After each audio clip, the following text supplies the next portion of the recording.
Hello students, आज हम history का चैप्टर जो पढ़ रहे थे उसमें टॉपिक जो पढ़ेंगे वो है अमेरिकी क्रांति। इसको पढ़ते हैं।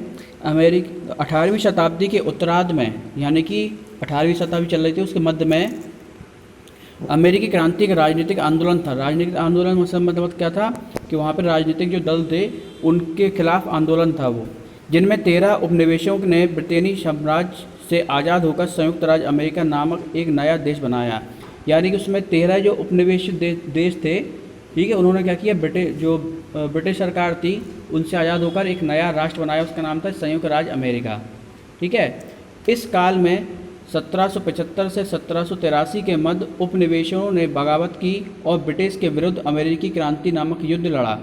ठीक है। यानी कि इस समय जो इस ड्यूरेशन में क्या किया लोगों ने, जो उपनिवेशक देश थे, ठीक है, उन्होंने क्या किया, ब्रिटेन के खिलाफ युद्ध किया, उसको उन्हें अमेरिकन क्रांति नाम दिया, जिसे 1776 में अमेरिका और अन्य सहयोगी को स्वतंत्रता प्राप्त हुई। यानी कि अमेरिका उसके साथ के सहयोगी जो देश थे उनको स्वतंत्रता प्राप्त हुई। फ्रांस ने नए अमेरिका की आर्थिक सहायता की और साथ ही सेना और नौसेना भेजकर यॉर्क टाउन में निर्णायक भूमिका निभाई। इस टाइम पे फ्रांस ने क्या किया, एक आर्थिक सहायता प्रदान की। उस समय जैसे देश आज़ाद हो रहा है तो उनके पास कुछ पैसा तो होगा नहीं, क्योंकि सब ब्रिटेन के अधिकार में था। तो उन्होंने, किसने मदद की, फ्रांस ने उन लोगों की मदद की, अमेरिकन की, और सेना भेजकर उनने निर्णायक भूमिका निभाई। अमेरिकी क्रांति दो रूप में महत्वपूर्ण थी। अब अमेरिका की जो क्रांति है, जो उसमें दो इम्पोर्टेंट बातें सामने आई थी। कौन कौन सी? इसमें ब्रिटिश संसद को उपनिवेशों के प्रति उदार नीति अपनाने पर विवश किया, और दूसरा, अन्य ब्रिटिश उपनिवेशकों के क्रांतिकारियों को ब्रिटिश शिकंजे से मुक्त करने की प्रेरणा दी।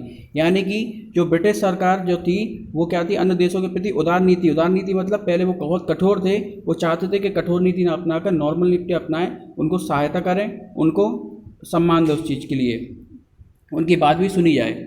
और दूसरा क्या था, अन्य ब्रिटिश उपनिवेशों क्रांतिकारियों को ब्रिटिश शिकंजे मुक्त करने की प्रेरणा। यानी कि और जितने भी दो देश थे जो ब्रिटिश सरकार के अधीन थे, उनको भी प्रेरणा मिली कि हम भी इस ब्रिटिश सरकार से आज़ाद हो सकते हैं। हम पढ़ेंगे फ्रांसीसी क्रांति। स्वतंत्रता के अमेरिकी युद्ध के बाद फ्रांस में एक भयानक क्रांति आरंभ हो गई। यानी कि जैसे अमेरिका को क्रांति आरंभ हो गई थी, भयानक युद्ध के बाद क्रांति मिल के बाद उनको आज़ादी मिल गई थी, उसी तरह एक भयानक क्रांति स्टार्ट हुई। कहाँ पर? फ्रांस में। लुइस 16 के निरंकुश शासन के खिलाफ लोगों ने विद्रोह किया। लुइस कितना है? 16। यानी कि जो लुइस नाम है उसका जो शासक थे, उसमें लुइस जो 16 था, उन निरंकुश शासन के खिलाफ लोगों ने विद्रोह करना शुरू कर दिया। फ्रांसीसी समाज 3 वर्ग में शामिल थे। जो फ्रांसीसी वर्ग था वो 3 वर्ग में डिवाइड था। जैसे कि भारत में भी जो वर्ग थे वो कौन कौन थे? ब्राह्मण, क्षत्रिय, वैश्य, शूद्र। ऐसे ही उस समय फ्रांसिस 3 उसमें था, कुलीन, पादरी और आम आदमी। ठीक है। पहला और दूसरा वर्ग विलासिता में रहता था, उन्हें कर भी नहीं देने पड़ते थे। यानी कि पहला और दूसरा जो वर्ग था, जो विद्वान, वो पादरी वाला और कुलीन वाला जो वर्ग था, उनको टैक्स नहीं देना पड़ता था। जो विलासितापूर्ण यानी कि सुखपूर्ण जीवन व्यतीत करते थे।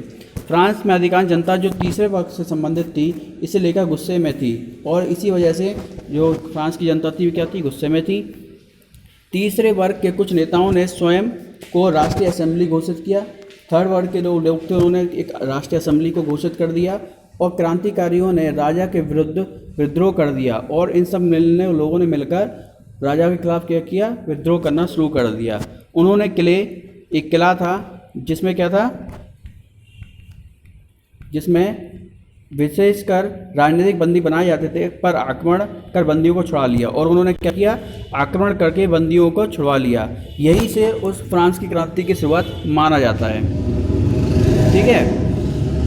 इसके बाद 18वीं शताब्दी में, अगस्त 1789 में राष्ट्रीय असेंबली ने शांति व्यवस्था कायम की और नागरिकों के अधिकारों की घोषणा को प्रकाशित किया। इसके बाद उन्होंने किया 1789 में उन्होंने क्रांति की शांति की स्थापना की और अपने आप को नागरिकों की घोषणा कर दी कि हम नागरिकों के लिए कि हम नागरिकों का अधिकारों के लिए उन्होंने घोषणा कर दी। इस समय हम बात करते हैं 18वीं शताब्दी में भारत में क्या चल रहा था, वो हम देखते हैं। 18वीं और 19वीं शताब्दी में विश्व में कई उतार चढ़ाव हुए।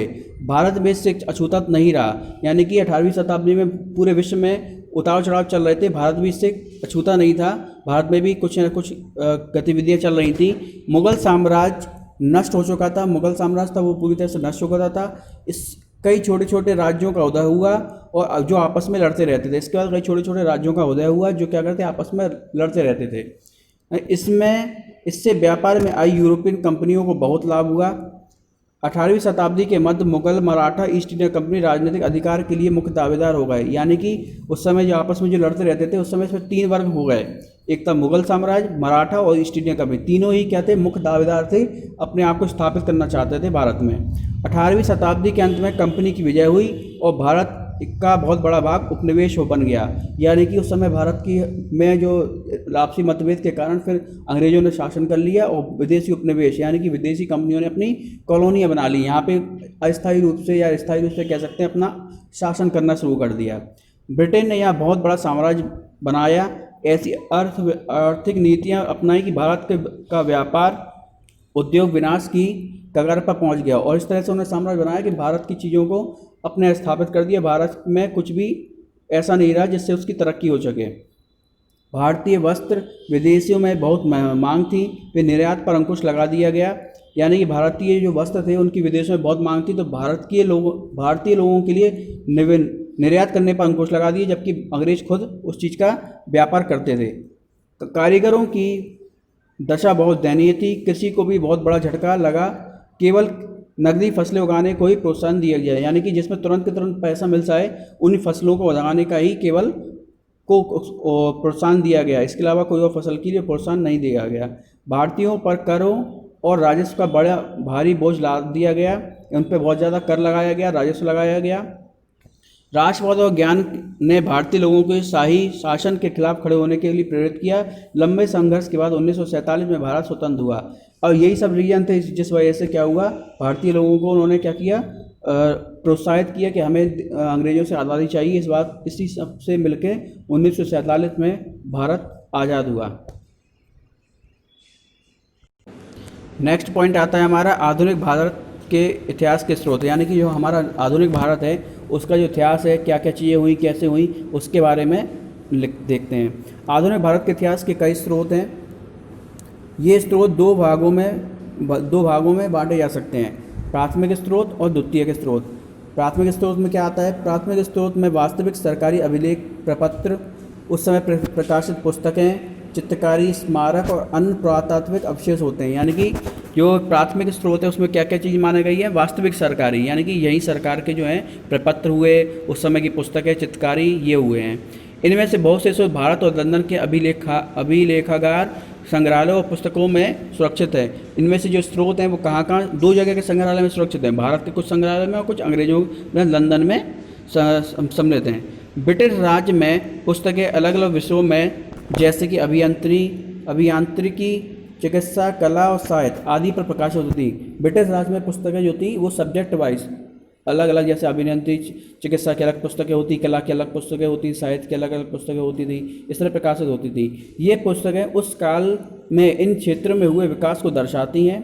इंडिया गेट, संसद भवन, केंद्रीय सचिवालय और विक्टोरिया स्मारक जैसे ऐतिहासिक इमारतें और भारतीय और ब्रिटिश चित्रकारों के नमूने आधुनिक कला की समृद्धि को दर्शाते हैं। यानी कि ये जो बिल्डिंगें बनी हुई हैं, इंडिया गेट हुआ, संसद भवन, ये उस समय के विकास को दर्शाते हैं, उस समय हमारे यहाँ कला कृतियाँ कैसी हुआ करती थी।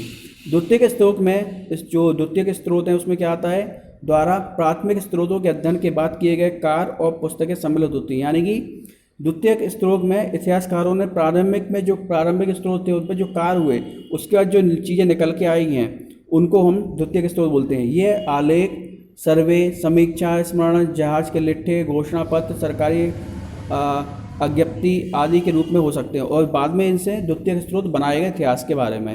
ठीक है, और यहाँ पे आपका ये चैप्टर पूरा सब खत्म हो चुका है। इसके बाद हम लोग नए चैप्टर स्टार्ट करेंगे। इसमें अगर कोई प्रॉब्लम होती है तो आप पूछ सकते हैं। Thank you.